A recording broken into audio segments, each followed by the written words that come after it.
लेखपाल की जो बच्चे तैयारी कर रहे हैं उनके लिए लेकर आए हैं आज हम 15 सितंबर 2015 की पहली शिफ्ट के मैथ के क्वेश्चनों को। पहली शिफ्ट में कौन कौन से क्वेश्चन मैथ के आए हैं वो देखेंगे। यहाँ पर एक एक क्वेश्चन का हल भी देखेंगे।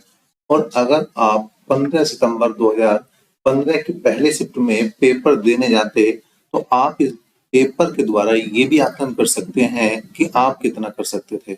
आपके इन 25 क्वेश्चनों में कितने क्वेश्चन ठीक हो सकते थे।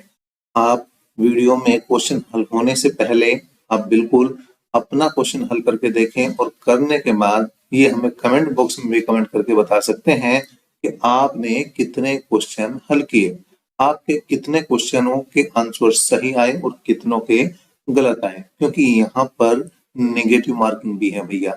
तो उससे बचने के लिए आपको ज्यादा से ज्यादा सही क्वेश्चन ही करने हैं। चलिए यहाँ पर आपका ज्यादा समय न लेते हुए करते हैं यहाँ क्वेश्चनों को स्टार्ट। यहाँ पर आप देख सकते हैं क्वेश्चन नंबर जो 1 है वो यहाँ पर क्वेश्चन नंबर 26 है, क्योंकि यहाँ पर क्वेश्चन जो स्टार्ट हुए हैं वो 26 से स्टार्ट हुए हैं। कहाँ से स्टार्ट हुए हैं? 26 से स्टार्ट हुए हैं। तो क्वेश्चन नंबर 26 आपके सामने है। क्या है भाई? एक त्रिभुजाकार खेत का परिमाप 540 मीटर है और इसकी भुजाओं का क्या भैया अनुपात दिया है 5:12:13 है। इस खेत का क्या बताना है? क्षेत्रफल बताना है। क्या बताना है? क्षेत्रफल बताना है। तो क्वेश्चन नंबर 26 की करते हैं बात। क्या दिया है भैया? दिया गया है परिमाप। क्या दिया है? परिमाप दिया गया है। क्या दिया गया है? परिमाप। परिमाप कितना है? परिमाप आप देख सकते हैं ये है 540 मीटर। कितना है भैया? 540 मीटर। परिमाप का मतलब क्या होता है? परिमाप का मतलब देखिए ये एक त्रिभुज है। अगर मैं इसकी बात करूं, ये एक त्रिभुज है तो इसकी 3 भुजाएं हैं। एक ए है, दूसरी बी है और तीसरी सी है। जो परिमाप होता है वो क्या होता है भैया? वो होता है इन सभी का योग। ए प्लस बी प्लस सी का योग ही क्या कहलाता है? परिमाप कहलाता है। अब यहाँ पर आप देख सकते हैं भुजाओं का अनुपात दिया है 5:12:13। तो यहाँ पर अगर मैं इनकी भुजाओं की बात करूं तो एक हो जाएगी 5x, दूसरी हो जाएगी 12x और तीसरी हो जाएगी यहाँ पर 13x बराबर किसकी हो जाएगी भैया? 540 की। अब यहाँ पर जोड़ देंगे 5 और 12 17 और 13 हो गए हैं 30x बराबर आया है इसके भैया 540 के। एक जीरो से एक जीरो कैंसिल हमने कर दी। 3 से अगर बात करें तो 18 × 54 18 बार कटेगा। इसका मतलब x की जो वैल्यू बनेगी वो कितनी बनेगी? 18। ठीक है, हमें बात करनी है क्षेत्रफल की। तो क्षेत्रफल की बात करनी तो यहाँ पर पहले बात करते हैं किसकी? भुजाओं की। तो भुजाओं की बात करेंगे भैया 5x मतलब 5 × 18 तो 18 पंजे हो जाएगा 90। कितना हो जाएगा? 90। 12x का मतलब हो जाएगा 12 × 18। 12 × 18 में करेंगे तो 18 दूनी 36 का 6 का हासिल को 3 और 18 का 18 और 3 हो जाएंगे 21। मतलब एक भुजा 90 है तो दूसरी 216 है। और तीसरी भुजा की बात करें तो वो है 13x मतलब 13 गुणा 18 मतलब गुणा करेंगे तो 18 × 54 का 4 का हासिल को 5 और 18 का 18 और 5 हो जाएंगे भैया कितने? 23। कुल मिलाकर ये आपके तीनों भुजाएं आपके पास है 90 है, 216 है और 234 है।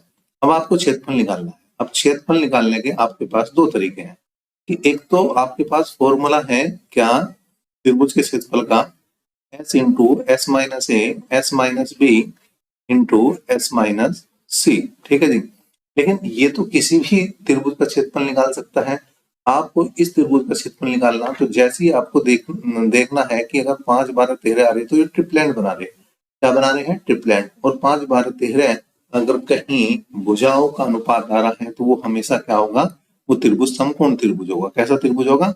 समकोण त्रिभुज। तो समकोण त्रिभुज का क्षेत्रफल आप सबको पता है क्या होता है भैया? 1/2 गुणा 2 छोटी भुजाओं का योगफल गुणा 2 छोटी भुजाओं का योगफल। अब छोटी भुजाएं एक तो 90 और दूसरी 216। देखिए 234 तो सबसे बड़ी है तो 90 सबसे छोटी है और उससे बड़ी 216 है। अब यहाँ पर काट देंगे हम 2 से 216 को तो 2 एकम 2, एक पर मान नहीं चलने की जीरो लगा देंगे 2 8 16 और जैसे ही गुना करेंगे वैसे ही हमारा आंसर बनेगा। जीरो की जीरो लगाई, 9 की गुना करी हमने, 8 में 9 8 72 और 9 एकम 9, कुल मिलाकर 9720 मीटर स्क्वायर 720 मीटर स्क्वायर जो है इस क्वेश्चन का आंसर बना। किसका भैया? क्वेश्चन नंबर 26 का। क्वेश्चन नंबर 26 इसका जो पहला क्वेश्चन था। चलिए बात करते हैं हम दूसरे क्वेश्चन की। जो नेक्स्ट क्वेश्चन देखते हैं 26 के बाद कौन सा 27 का क्वेश्चन क्या कह रहा है। क्वेश्चन नंबर 27 की तरफ बढ़ते हैं। सबसे पहले हम यहाँ पर रफ कर देते हैं और क्वेश्चन नंबर 27 आपके सामने जो है वो लगा देते हैं। Question number 27। चलिए क्वेश्चन नंबर 27 आपके सामने आ चुका है और क्वेश्चन नंबर 27 क्या कह रहा है उसे भी देख लेते हैं। तीन संख्याओं का योगफल 392 है। क्या है भाई? तीन संख्याओं का योगफल आप देख सकते हैं कितना है यहाँ पर 392 है। यदि पहली संख्या का दूसरी संख्या से अनुपात कितना है? 2:3 है। और दूसरी संख्या का तीसरी संख्या से अनुपात कितना है? 5:8 है। तो तीसरी संख्या बतानी है। बात कर रहे हैं क्वेश्चन नंबर 27 की। तो पहले क्या निकालना है? पहले निकालना है इन तीनों का अनुपात। किसका? पहली संख्या का जो अनुपात दिया गया है दूसरी संख्या से। पहले तो उसे लिखें। कितना दिया गया है? ये दिया गया है 2:3। कितना दिया गया है भैया? 2:3। फिर देखेंगे दूसरी संख्या का जो अनुपात दिया गया है वो तीसरी संख्या से कितना है। वो है यहाँ पर आप देख सकते हैं 5:8। कितना है? 5:8। कुल मिलाकर अब इन तीनों का अनुपात अगर बनाना है हमें तो पहली संख्या अनुपात दूसरी संख्या अनुपात तीसरी संख्या बराबर किसके हो जाएगा? देखिए यहाँ पर ध्यान देने वाली बात है, ये एक पूरी लाइन है। क्या है? ये एक पूरी लाइन है और यहाँ पर अगर मैं बात करूं तो यहाँ पर एक खाली स्पेस है। यहाँ से यहाँ तक हमें ये पूरा इसका किताब बनाना है। तो उसके लिए इस लाइन में पहली लाइन की बात करता हूँ। इस लाइन में इस खाली स्थान के सबसे नजदीक कौन संख्या है? 3 है। तो यहाँ पर ये 3 ही लिखा जाएगा। इसी तरह से अगर इस लाइन की बात करें तो यहाँ पर जो खाली स्थान बना हुआ है इसके सबसे नजदीक इसी लाइन में देखना, जिसमें लिखना है उसी लाइन में देखना। तो इस लाइन में सबसे नजदीक क्या है? 5। तो हम 5 लिखेंगे। इतना करने के बाद क्या करेंगे? गुणा करेंगे। 5 दूनी 10। कितना करा? 5 दूनी 10। फिर इनकी गुणा करी हमने, इसकी 5 की और 3 में। 5 की और 3 में 5 तिया 15। कितना होगा भाई? 5 तिया 15। फिर इनकी गुणा करेंगे किसकी? 3 की और 8 की। तो 8 तिया 24। कुल मिलाकर जो अनुपात बना तो 10, 15 और 24। कितना बना? 10, 15 और 24। अब यहाँ पर योगफल दिया गया। क्या दिया है? योगफल दिया है और योगफल है 392। कितना है भैया? 392। लेकिन अगर अनुपात के योग की बात करूं, अगर मैं अनुपात के योग की बात करूं 10, 15, 25, 25 और 24 हो जाएंगे 49। कितना हो जाएंगे? 25, 24, 49। तो 49 बराबर जो है किसके है? 392 के। हमें तीसरी संख्या चाहिए। तो तीसरी संख्या का अनुपात है 24 बराबर किसका जाएगा भैया? तीसरी संख्या। अब यहाँ पर आपको क्या करना है? केवल और केवल इसको हल करना है और हल करने के बाद क्रॉस मल्टीप्लाई करनी। क्रॉस मल्टीप्लाई के बाद जो आंसर बनेगा वही आपका उत्तर भी होगा, वही आपका आंसर होगा। चलिए बात करते हैं 49 से अगर हम काटें 392 को तो कितनी बार कटेगा? 8 बार। देखिए गुणा करके देख लें आप, ज्यादा दिक्कत हो तो 49 गुणा 8 कर सकते हैं। 9 8 72 को 2 का हासिल कुछ 7 और 4 8 32, 32 और 7 हो जाएंगे 39। बिल्कुल सही जवाब है आपका। और यहाँ पर अगर हमें तीसरी संख्या निकालनी है तो क्रॉस मल्टीप्लाई 24 गुणा 8 और 24 अट्ठे कितने होते हैं? 192 होते हैं। 24 अट्ठे 192, 24 निम्न 216 और 24 ढाई 240। इस तरह से यहाँ पर क्वेश्चन नंबर 27 का आंसर बना क्या आपके सामने? 192। चलिए भाई नेक्स्ट क्वेश्चन की तरफ बढ़ते हैं। एक बार इसे रफ कर देते हैं और बढ़ते हैं अगले क्वेश्चन की तरफ। अगला क्वेश्चन क्या कह रहा है वो लगा देते हैं आपके लिए। क्वेश्चन नंबर 28 क्या लगाएंगे भाई? क्वेश्चन नंबर 28 आपके सामने आने जा रहा है। ये आ चुका है क्वेश्चन नंबर 28 और यहाँ पर क्वेश्चन नंबर 28 क्या कह रहा है उसे देख लेते हैं। देखिए यहाँ पर है 930.25 के वर्गमूल में कौन सा सबसे छोटा भिन्न घटाया जाए? कौन सा सबसे छोटा भिन्न घटाया जाए जिससे प्राप्त परिणाम एक पूर्ण संख्या आ जाए? क्या नहीं भाई? एक पूर्ण संख्या नहीं है। क्वेश्चन नंबर 28 की बात करते हैं। तो वर्गमूल निकालना है पहले हमें। इसका निकालना है 930.25। अब देखिए थोड़ी देर के लिए अगर पॉइंट को आप भूल जाएं तो ये सीधा सीधा लास्ट में है 25। अच्छा इससे पहले आपको मैं एक चीज बताना चाहता हूं कि अगर 15 का वर्क करना है तो 225 आता है, 25 का वर्क करना है तो कितना 625 आता है, 95 का वर्क करना है तो 9025 आता है। मतलब अगर हम जिसके बाद में 5 है उसका वर्क कर रहे हैं तो लास्ट के 2 अंक हमारे 2 5 मतलब 25 ही बन रहा है।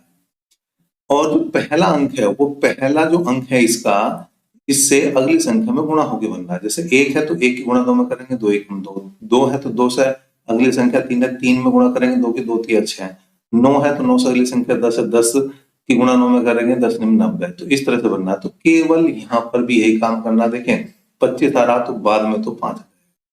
अब आपको क्या करना, 930 के ऐसे टुकड़े करने, 930 के ऐसे टुकड़े करने जिनका अंतर 1 हो। कैसे टुकड़े करने 930 के, जिसका अंतर 1 हो। तो 31 गुणा 31 गुणा 30, 31 गुणा 30, 31 गुणा 30, 31 तिया 93, 930 ही बनेगा। और यहाँ पर जो छोटी संख्या है वो यहाँ पर लिखनी है, वो यहाँ पर लिखनी है। जैसे यहाँ देखें क्या था, 1 की गुणा 2 में हो रही थी तो छोटी संख्या लिखी हुई है, 2 की गुणा 3 में हो रही थी तो छोटी संख्या लिखी हुई है, 9 की गुणा 10 में होती तो छोटी संख्या। तो यहाँ भी क्या है भैया, 30 गुणा 31 में हो रही तो छोटी संख्या लिखनी। पहली बात ये आ चुका है इसका वर्गमूल, क्या आ चुका है इसका वर्गमूल। लेकिन हमें जो बात करनी है, हमें जो काम करना है, हमें करना है केवल इतना कि यहाँ पर दशमलव के बाद 2 अंक है तो वर्गमूल में आधे अंक रह जाते हैं, तो यहाँ पर दशमलव लगा देंगे। कहाँ पर, यहाँ पर 30.5 जो है इसका आंसर बना। अब 30.5 लिख दूं या मैं लिख दूं 30 प्लस 0.5, यू भी बात एक ही है, इस बात को मानोगे आप बिल्कुल। और अगर मैं 0.5 का पॉइंट हटा दूं, 0.5 का पॉइंट हटा दूं तो पॉइंट के लिए 1 लगाएंगे और 5 के लिए 0 लगाएंगे, और 5 एकम 5 और 5 दूनी 10, कुल मिलाकर 30 प्लस 1/2 बना। तो उसने कहा कौन सा भिन्न छोटे छोटा घटाया जाए जिससे कि पूर्ण संख्या आ जाए। तो अगर मैं 1/2 घटा दूं, अगर मैं 1/2 घटा दूं तो क्या बनेगा, आपकी पूर्ण संख्या बन जाएगी। तो ये 1/2 घटाना है, इसका मतलब 1/2 ही इस क्वेश्चन का क्या बनेगा, आंसर बनेगा। किसका, क्वेश्चन नंबर 28 का। देखिए क्वेश्चन नंबर 28 आपके सामने हो चुका है। क्वेश्चन नंबर 28 के बाद क्वेश्चन नंबर 29 की तरफ बढ़ रहे हैं। क्वेश्चन नंबर 29 क्या कह रहा है उसे भी देख लेते हैं। आपके सामने क्वेश्चन नंबर 29 को लगा दिया जाएगा। क्वेश्चन नंबर 29 आपके सामने आ चुका है, देखें। और यहाँ पर क्वेश्चन नंबर 29 क्या कह रहा है, 300 ग्राम के चीनी के विलयन में 40% चीनी है। कितनी चीनी है, 40% चीनी है। 29 क्वेश्चन की बात कर रहे हैं।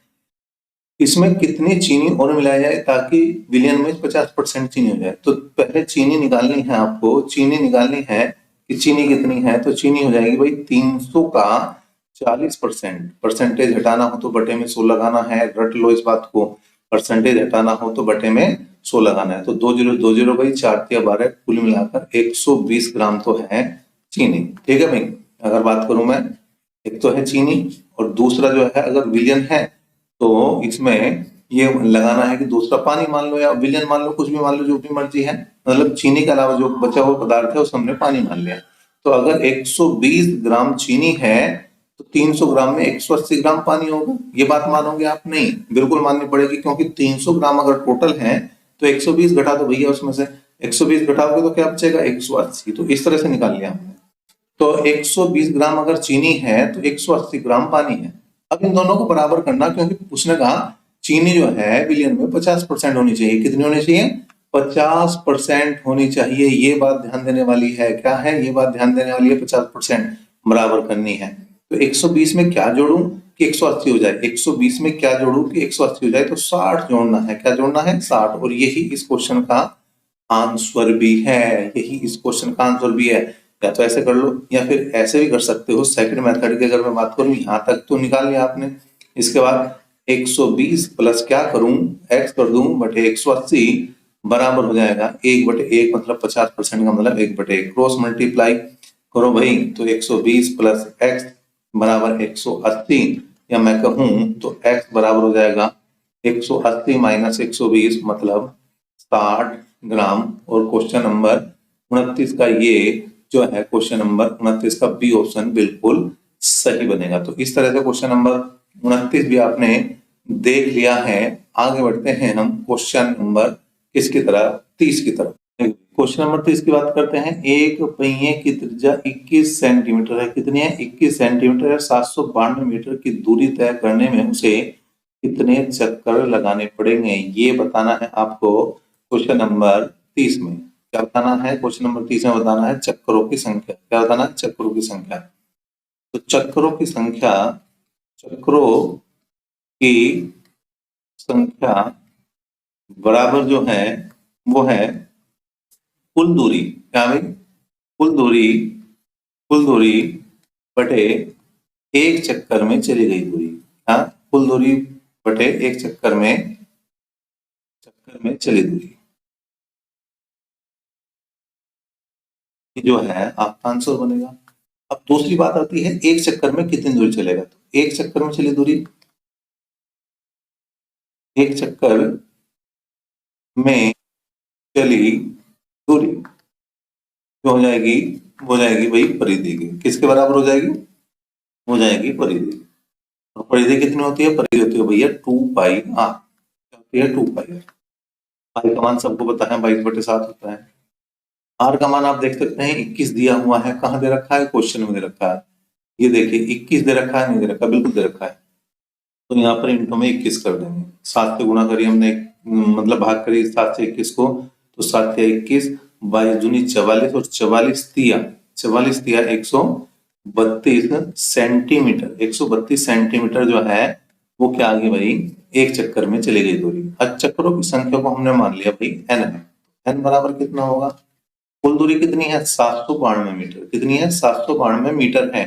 और ये है 132 सेंटीमीटर। देखिए ध्यान देने वाली बात है, ये है मीटर में और ये है सेंटीमीटर में। ये है मीटर में, ये है सेंटीमीटर में। तो एक मीटर में कितने सेंटीमीटर होते हैं? 100 से इसे गुणा कर दो। अब 132 से 792 काट, तो कितने बार कटेगा? 6 बार। देखिए 6 दूनी 12 का 2 का हासिल को 1, 6 18 1 19 का 9 का हासिल को 1, 6 गम 6 7, बिल्कुल सही। और 6 गुणा 100 में करेंगे तो कितना जाएगा भैया? 600 चक्कर। 600 चक्कर जो है इस क्वेश्चन का आंसर बनेगा। किसका? क्वेश्चन नंबर 30 का। तो इस तरह से क्वेश्चन नंबर 30 में नेक्स्ट क्वेश्चन की तरफ बढ़ते हैं, क्वेश्चन नंबर 31 की तरफ। तो एक मोपेड के मूल्य का अनुपात 9:5 है। यदि एक स्कूटर का मूल्य एक मोपेड के मूल्य से 4200 रुपए दिखा तो मोपेड का मूल्य बताना है। किसकी बात कर रहे हैं? क्वेश्चन नंबर हम बात कर रहे हैं भैया 31 की। बात कर लेते हैं। तो यहाँ पर दो चीज है, एक तो है स्कूटर। क्या है भैया? एक तो है स्कूटर और दूसरा है क्या है? दूसरा है मोपेड। मोपेड, ठीक है जी। एक तो है स्कूटर, दूसरा है मोपेड, और इनके मूल्य का अनुपात है 9:5। कितना है? 9:5। अब यहाँ पर उसने कहा कि स्कूटर का मूल्य मोपेड से कितना दिखा? 4200 अधिक है। कितना दिखा भैया? 4200। और यहाँ पर कितना दिखा है? यहाँ पर देखिए 9:5 से कितना दिखे? 4 अधिक है। तो यहाँ लिखेंगे हम मोपेड का मूल्य चाहिए, तो मोपेड का अनुपात क्या है? 5। तो 5 बराबर किसका आ जाएगा? मोपेड का जाएगा। किसका आ जाएगा? मोपेड के आ जाएगा। अब 4 से काट दो भाई, 4 एकम 4, जीरो लगाओ, 4 पंजे 20, जीरो लगाओ। और यहाँ पर जैसे ही आप क्रॉस मल्टीप्लाई करोगे वैसे ही उत्तर बनेगा। मतलब 1050 की किस में मल्टीप्लाई करनी है आपको? 5 में। तो देखिए जीरो तो जुगा तो लगाना, 5 पंजे 25 और 5 एकम 5, कुल मिलाकर 5250। 5250 किस ऑप्शन में? आपके पहले ही ऑप्शन में है। तो ए ऑप्शन इसका यहाँ पर सही बनता हुआ। नेक्स्ट क्वेश्चन की बात करते हैं और ये होगा क्वेश्चन नंबर 32। कौन सा बात कर रहे हैं? क्वेश्चन नंबर 32 की। क्या है यहाँ पर? उसने कहा 5 सही 3/4 और फिर है 4 सही 4/5, फिर है 7 सही 3/8 के योगफल में कौन सा भिन्न जोड़ा जाए कि ये पूर्ण संख्या बन जाए? जोड़ दो भाई। किसे किसे जोड़ना? 5 सही 3/4 को जोड़ना है, प्लस 4 सही 4/5 को जोड़ना है, प्लस 7 सही 3/8 को जोड़ना है। तो पहले जो पूर्ण संख्या है उन्हें जोड़ेंगे। पहले हम पूर्ण संख्या जो है उन्हें जोड़ेंगे। 5 4 और 7 को जोड़ेंगे। 5 4 और 7, 5 4 9 और 7 16। ये तो एक तरफ लिख दो भाई। अब बचा आपका 3/4 प्लस 4/5 प्लस 3/8। ठीक है, तो जो खेल है वो सारा इसी का, किसका? जो आगे बची हुई संख्या है इसका है। अब इसका एलसीएम कितना आया भाई? 40 आ गया एलसीएम। 4 से 40 को भाग करेंगे 10 आएगा, 10 की गुणा 3 में करेंगे तो बन जाएगा भैया 30। 5 से अगर 40 को भाग करेंगे, 5 से भाग करेंगे 40 को 8, और 8 चौक होता है 32। ठीक है भाई, 8 से भाग करेंगे 40 को तो 5, 8 पंजे 40 और 5 दिया होता है 15। कुल मिलाकर 16 प्लस, अब यहाँ पर देखें 5 और 2 7, ठीक है, 3 3 6 और 1 7, 77/40। अब अगर मैं भाग करूं यहाँ पर तो ये आ जाएगा भाई 40 से कम 40, एक बार माननी चली 70 में 40 गए, बचे 37 और बटे 40। अब इसे पूर्ण बनाना है। देखिए एक को भी छोड़ दो, एक तो 16 के साथ चला जाएगा, तो एक 16 के साथ चला जाएगा, बनेगा 17। कितना बनेगा 17, बचा आगे 37/40। आपको ये बताना कि इस 37 में क्या जोड़ दूं, इस 37 में क्या जोड़ दूं कि वो 40 बन जाए, इस 37 में क्या जोड़ दूं कि वो 40 बन जाए, तो कितना जोड़ना पड़ेगा 3, और बटे में क्या लगाना 40 लगाना ही लगाना है, बटे में क्या लगाना 40 लगाना ही लगाना, तो 3/40। अगर मैं 3/40 जोड़ दूं तो ये एक पूर्ण संख्या आ जाएगी। क्या आ जाएगी भैया, एक पूर्ण संख्या आ जाएगी। इस तरह से इसका क्वेश्चन नंबर 32 का जो है वो कौन सा आंसर बना, ये बन गया आपका सी ऑप्शन सही। नेक्स्ट क्वेश्चन की बात करते हैं, पहले इसे साफ कर देते हैं बोर्ड को आपके लिए, और उसके बाद करते हैं नेक्स्ट क्वेश्चन की बात। कौन सा क्वेश्चन होगा, क्वेश्चन होगा 33वां। देखिए एक एक क्वेश्चन आपके लिए लेकर आ रहे हैं, मेहनत पर लगे हैं आपके लिए, तो आपका भी फर्ज बनता है कि आप भी हमारे लिए कम से कम इतना कर सकते हैं कि वीडियो को लाइक और शेयर कर दें। ठीक है, क्या कर दें, वीडियो को लाइक और शेयर कर दें। चलिए यहाँ पर इसे कर देते हैं हम डिलीट। पहले क्वेश्चन को करते हैं कि सिर्फ 32 को डिलीट, और फिर करते हैं भाई इसके ऊपर जो है आपका क्वेश्चन नंबर 31। ठीक है जी, अब आ चुका है आपके सामने क्वेश्चन नंबर 33 और 34। कौन सा क्वेश्चन आ चुका है, 33वां और 34वां क्वेश्चन आपके सामने लग चुका है।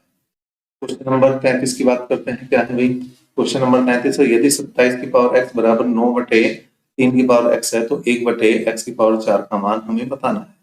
क्या है क्वेश्चन नंबर 33, 27 की पावर x बराबर 9/3 की पावर x है। 27 का मतलब है भाई 3 की पावर x, मतलब 27 का मतलब 3 की पावर 3 की पावर x है। 9 का मतलब है 3 की पावर 2/3 की पावर x। अगर आगे मैं बात करूं तो ये तो हो जाएगा 3 की पावर 3x गुणा हो जाएगी ब्रैकेट वाली संख्या की बाहर वाली संख्या से, और जब हम इसे ऊपर ले जाएंगे, जब हम इसे 3 की पावर x को ऊपर ले जाएंगे तो घात माइनस हो जाएगी, किस में से, 2 में से x माइनस हो जाएगी, तो इसे क्या लिखेंगे 2 - x। 3 से 3 आधार बराबर है तो कट जाएगा, तो 3x बराबर आया 2 - x, मतलब कुल मिलाकर x को इधर ले आओ, तो 3 और 1 4x बराबर 2, या x बराबर बना 2/4, मतलब कुल मिलाकर 1/2। चलो जी 1/2 बना, लेकिन जो वैल्यू निकालनी थी वो निकालनी थी 1/x की पावर 4 की। किसकी 1/x की पावर 4 की, मतलब x की जगह कितना रखना है 1/2, कितना रखना है 1/2 और उसकी पावर 4। इसका मतलब क्या है, इसका मतलब है कि एक की घात भी 4 है, और एक की तो 6, 4 घात हो 6, 10 घात हो 6, 100 घात हो, उसका मतलब मान तो एक ही होता है, और जो 2 है उसकी भी घात 4 है। ये तीसरा पद ऊपर जा लेता है, बिल्कुल ऊपर जा लेता है, तो ये 2 की पावर 4 आ जाएगा, और 2 की पावर 4 का मतलब 2 की 4 बार गुणा, 2 की 4 बार गुणा, 2 की कितनी बार 4 बार गुणा, तो 2 की 4 बार गुणा करेंगे, 2 दूनी 4, 4 दूनी 8 दूनी 16, और 16 इस क्वेश्चन का क्या बनेगा भैया, आंसर बनेगा। क्वेश्चन नंबर इसका 33 का 16 आंसर बनेगा, ए ऑप्शन इसका सही हो जाएगा। नेक्स्ट क्वेश्चन की तरफ बढ़ते हैं। क्वेश्चन आपके सामने ऑलरेडी लगा हुआ है, तो उसी क्वेश्चन की बात करनी है हमें, क्वेश्चन नंबर 34 की। चलिए क्वेश्चन नंबर 34 क्या कह रहा है वो भी देख लेते हैं। यदि एक वृत्त की परिधि उसके व्यास से कितनी 18.6 सेंटीमीटर अधिक है तो व्यास बताना है। तो यहाँ पर आप देख सकते हैं क्वेश्चन नंबर 34 में क्या दिया है, उसने कहा है परिधि जो है, क्या भाई, परिधि जो है वो व्यास से कितनी ज्यादा है, यह 18.6 ज्यादा है। कितना, 18.6 सेंटीमीटर ज्यादा है। परिधि का मतलब 2πr, परिधि का मतलब 2πr, व्यास का मतलब 2r, बराबर जो आ जाएगी भाई 18.6 के। अब अगर यहाँ पर देखा जाए तो 2r कॉमन आ रहा है, अंदर बचेगा पाई -1 बराबर हो जाएगा भाई 18.6 के। बिल्कुल सही बात है। अब 2r का मतलब क्या है, देखिए यहाँ पर आप देख सकते हैं व्यास को हमने क्या लिखा है, 2r लिखा है। इसका मतलब 2r क्या है, व्यास है। व्यास का सबको पता है 2r है, और पाई का मान भी सबको पता है 22/7 है, -1 है, बराबर है 18.6। अब तो सिंपल हल करना है। कितना हो जाएगा भाई, 7 एकम 7, 22 में 7 जाएंगे, बचेंगे 15/7 बराबर 18.6। मतलब व्यास की अगर मैं बात करूं तो ये आ जाएगा भाई 18.6 गुणा 7/15। ठीक है भाई, तो 18.6 की गुणा करेंगे हम 7 में, और जो आएगा उसे भाग कर देंगे हम किससे, उसे भाग कर देंगे हम 15 से। और ये सारी प्रक्रिया होने के बाद जो आपका आंसर बनेगा वो बनेगा 8.68 सेंटीमीटर। 8.68 सेंटीमीटर। तो ये किस ऑप्शन में आप देख सकते हैं, बी ऑप्शन में है। किसमें है, बी ऑप्शन में। तो बढ़ते हैं नेक्स्ट क्वेश्चन की तरफ, और ये होगा क्वेश्चन नंबर आपका कौन सा भाई, ये क्वेश्चन जो होगा वो होगा क्वेश्चन नंबर 35वां। कौन सा, 35वां। तो 35वें क्वेश्चन की तरफ चलते हैं। चलिए क्वेश्चन नंबर 35 आपके सामने लगा देते हैं। ये आया आपके सामने क्वेश्चन नंबर 35। ये आ चुका है क्वेश्चन नंबर 35 आपके सामने। थोड़ा सा इसे मैं कर देता हूँ बड़ा, जिससे कि आपको क्लियर दिखाई दे। चलो ये आपके सामने क्वेश्चन नंबर 35 आ चुका है। अभी 35वां क्या कहना है, दो संख्याओं का मैं से दिया है, HCF दिया है। क्या दिया है, HCF दिया है। क्या दिया है, HCF। HCF कितना दे रखा है, यहाँ पर 12। और दो संख्याओं को जो लेस है, मतलब एलसीएम जो है वो कितना दे रखा है, 2448 है। अंतर जो कितना दिया है, अंतर दिया है 60। अंतर दिया है हमने 60, और योग हमारे से पता करना है। क्या करना है भाई, योग हमें बताना है। क्या दिया क्वेश्चन, पढ़ देता हूँ मैं एक बार और। दो संख्याओं का मैच है मतलब HCF, और लेस है मतलब एलसीएम क्रमशः 12 और 2448 है। यदि संख्याओं का अंतर 60 है तो योगफल कितना होगा ये बताना। तो यहाँ पर देखिए, यहाँ पर 2448 को हमने भाग करा 12 से। इससे भाग करा 12 से, 12 से भाग करा भी। तो यहाँ पर देखें कितना जाएगा, 12 दूनी 24। आज 4 पर मानिए चल लेंगे, 0 लगा देंगे, और 12 चौक 48। और अंतर जो है 60, उसको भी हमने भाग कर दिया 12 से। 12 दूनी 60। मतलब अब आपको क्या करना है, अब आपको ये करना है कि 204 के ऐसे टुकड़े करने हैं, किसके, 204 के ऐसे टुकड़े करने हैं जिनका अंतर 5 हो। ठीक है भाई, तो 204 के फैक्टर कर दो भाई। कैसे करेंगे, पहले 2 से काटा, 2 एकम 2, 2 दूनी 4, फिर 2 से काट दिया, 2 पंजे 10, 2 एकम 2, फिर हमने 3 से काट दिया, 17 या 51। कुल मिलाकर अगर फैक्टर की बात करूं, किसके, 204 के टुकड़ों की बात करूं, तो क्या जाएगा भाई, 3 दूनी 6 दूनी 12, मतलब एक तो 17 है और दूसरा 12 है। 17 में से 12 जाएंगे, 5 बचेंगे, अंतर 5 आ गया। और अगर इनकी गुणा करेंगे 204। मतलब अब क्या है कि जो संख्याएं हैं, जो संख्याएं हमारे पास हैं, उनका अनुपात 17:12 है। 17:12 क्या है, संख्याओं का अनुपात है। अब हमें क्या चाहिए, योगफल। क्या निकालना भाई, योगफल निकालना। अगर योगफल निकालना है आपको तो सीधा सा क्या करना, संख्याओं के अनुपात का योग इंटू क्या कर देंगे भाई, यहाँ पर इंटू कर देंगे में से। तो ये आ गया भाई कितना, यहाँ पर 17, 12, 29 गुणा 12। अगर गुणा करेंगे 29 दूनी 58 का 8 कहां से लिखूं, 5, 29 एकम 29 और 5 हो जाएंगे 34। कुल मिलाकर ये डी ऑप्शन 348 जो है वो आपका आंसर बना। तो ये हमने अभी तक क्वेश्चन 35 तक देख लिए हैं। आपको एक प्रयास कैसा लग रहा है, आपको ये कितने अच्छे लग रहे हैं, वो हमें कमेंट बॉक्स में बिल्कुल कमेंट करें। आगे भी हम इस क्रम को जारी रखेंगे आपके लिए, लेकिन इसके लिए आपका प्यार जरूरी है, आपका स्वाद जरूरी है। जो चैनल पर पहली बार है वो चैनल को सब्सक्राइब कर सकते हैं, वीडियो को ज्यादा से ज्यादा शेयर और लाइक कर सकते हैं।